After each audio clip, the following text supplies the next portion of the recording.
All right. Apocalypse. Hello, Billiam.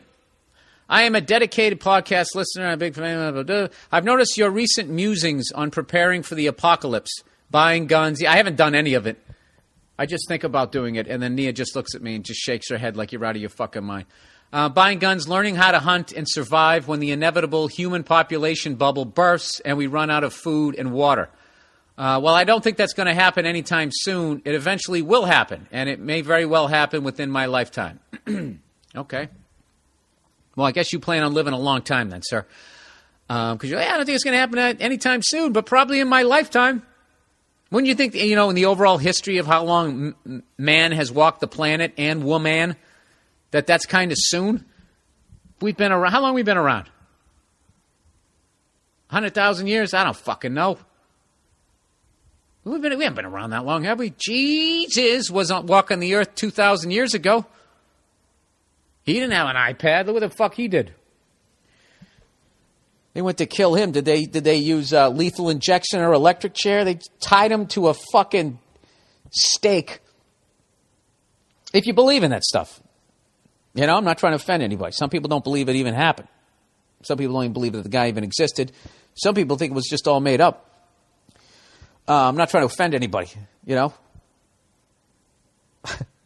Anyways, like you, I grew up in a big city with middle-class parents, relatively sheltered, and didn't learn a lot of the basic survival skills as a kid.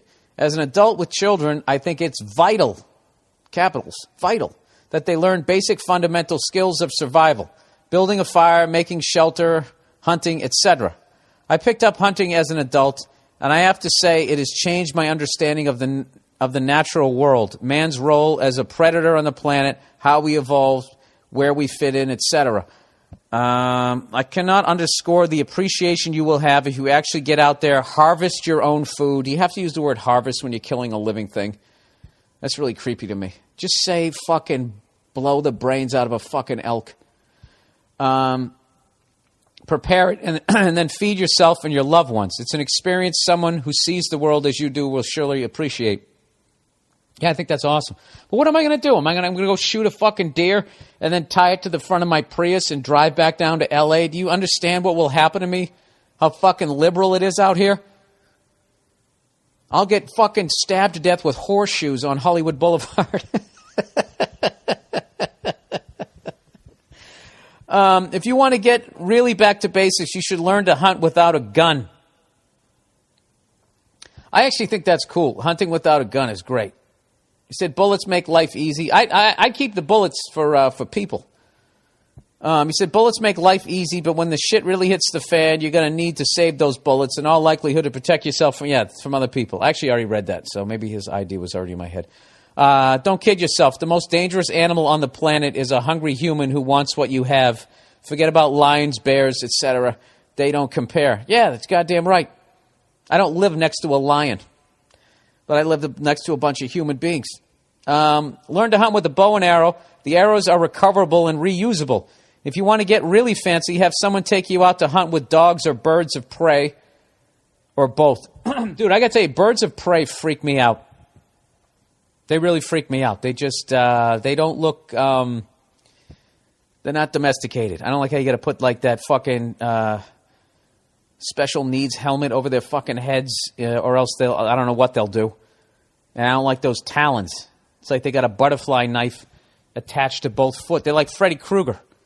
And just one day, I don't know what's going to happen. They confuse my face with some sort of red-chested robin or something. I don't know. Claw out my eyes. And they always look angry. Like owls always look pissed off. It's got that Dan Dierdorf line right above his nose. His beak, I mean. By the way, just in case you think I'm a fringe wacko, a wackadoo, I'm a board-certified physician, and my wife went to both medical school and law school. Well, that really didn't prove anything, sir. You just said that. By the way, if you think I'm crazy, I also flew the space shuttle, sir. Well, tell me, how do I do it? Where do I learn how to hunt? You know what I want to kill? I want to kill a varmint. I could kill a varmint. Could I, though? I'd have to be really hungry. I know I could do it. Anybody could do it. You just have to be hungry enough. Unless you knew about berries. You know? Wouldn't that be the worst? If you're fucking out in the wilderness, right, and you don't know how to survive or hunt, but you're with somebody out there who knows how to survive and is like a fucking vegan. And you're just sitting there eating nuts and berries and shit, right? Sticking your face in a beehive, trying to lick up some honey, getting stung in the face like a goddamn brown bear, instead of just killing a rabbit. And you guys got to deal with this guy. You know what would happen eventually? Eventually, you pick up a branch, pretend it was like a walking stick, and you'd club him over the head. Just in a moment of frustration, and then have that panic of being alone in the wilderness, not knowing how to get out. Did I just pitch a short film? You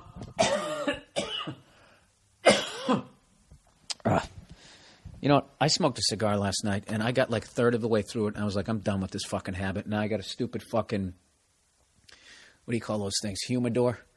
Anybody want a fucking humidor? You just want one? You want to just take this fucking disgusting habit out of my life? I don't want to do it anymore.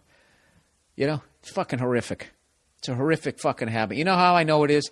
Because there's not a bad smell to a dog. A dog will walk up to another dog's fresh pile of shit and stick his nose right in it and can have it there. It doesn't gag or anything. All right? If I'm sitting there with my cigar, it won't come anywhere near me. Now, what does that tell you?